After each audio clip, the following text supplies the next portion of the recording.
Well, you should be afraid of taking risks and pursuing something meaningful. But you should be more afraid of staying where you are if it's making you miserable. It's a luxury to pursue what makes you happy. It's a moral obligation to pursue what you find meaningful. And that doesn't mean it's easy. You don't achieve worthwhile goals quickly or easily. They take time. They take struggle. They take relentless pursuit, day in and day out. That's what it takes.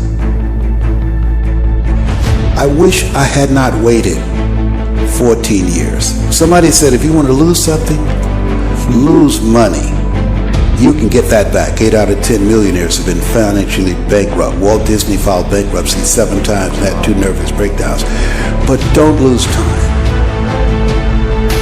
You know, if you take people, and I've told you this, and you expose them voluntarily to things that they are avoiding and are afraid of, that they know they need to overcome in order to meet their goals, their self-defined goals. If you can teach people to stand up in the face of the things they're afraid of, they get stronger. Success and failure are generally slow processes, either slowly building things up or gradually tearing them down. You've got to pay attention. You have to watch. You have to watch every single second. There were 14 years I sat on the sideline. 14 years I said, I don't have an investor in me like Tony Robbins. 14 years that said, I don't have an MBA or a PhD, and I can't compete with these guys. I have the complexion of rejection. 14 years I silenced myself. Wow. And so I regret that, because there are some people that maybe if they'd heard my voice, they would not have turned to drugs.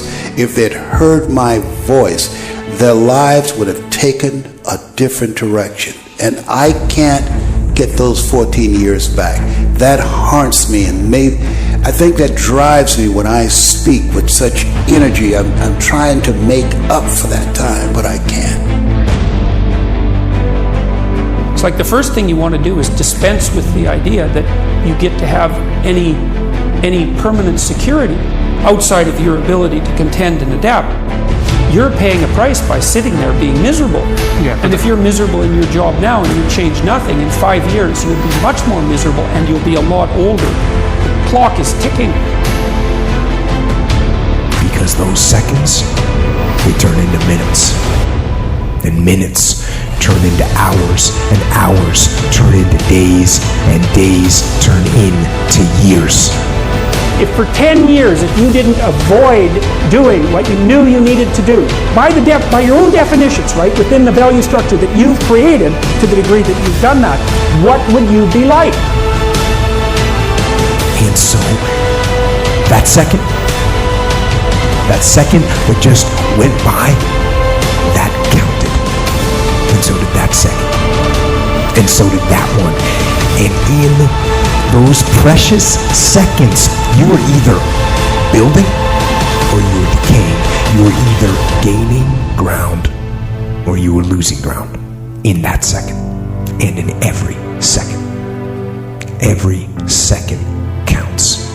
So make every second count.